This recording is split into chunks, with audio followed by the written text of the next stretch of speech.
Ciao guys and welcome back. In today's video we're going to talk about the Freewell V2, a pretty interesting and convenient variable ND filter for us videographers and hybrid shooters. I'm not going to make this video very long, so I'm going to quickly talk about the features of this variable ND filter and why I like it so much.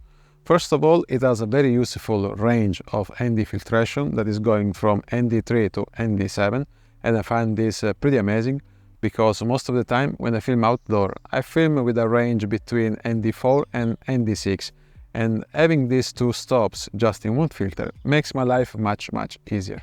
And if you're worried that 3 stops is too dark if you're an hybrid shooter and you shoot photos and videos, with this magnetic system of the Freewell, you can easily remove it in a second without losing too much time, like you will do with the screw-in filters.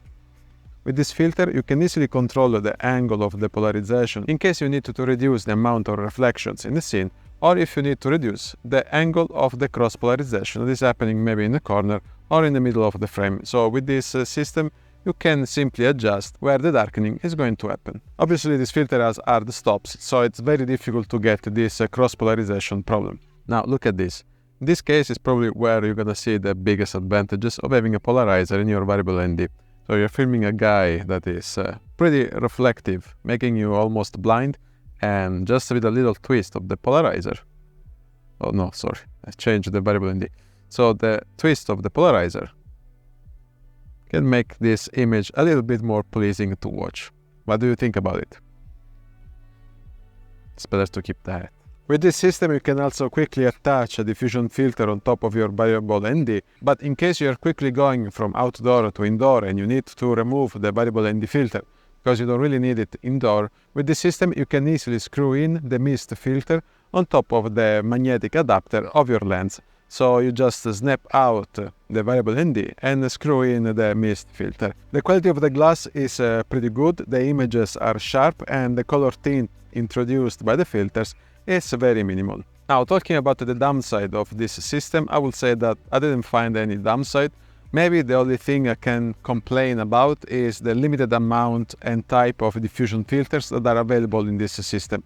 So I found out that there are only a quarter of intensity of diffusion filters, and in some occasions that can be very strong, especially if you are shooting with 85 or 135mm focal length. So I would really like to see some lower intensity of diffusion filters for this system. I hope Freewell is going to listen to this request, but if you also would like to see them, maybe write down in the comment area below so they can see that there is demand for a lower intensity of diffusion filters. Can I recommend this filter? Absolutely. As you remember, recently I talked about the Freewell K2 and I found that filter pretty amazing.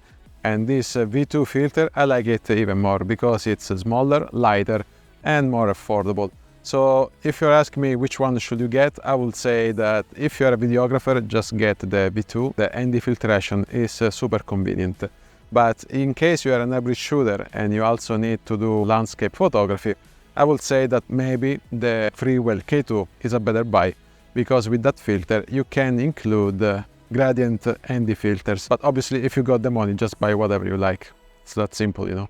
I will leave a link in the description where you can find the pricing, all the specification about the filter. And if you have any questions, feel free to write down in the comment area below.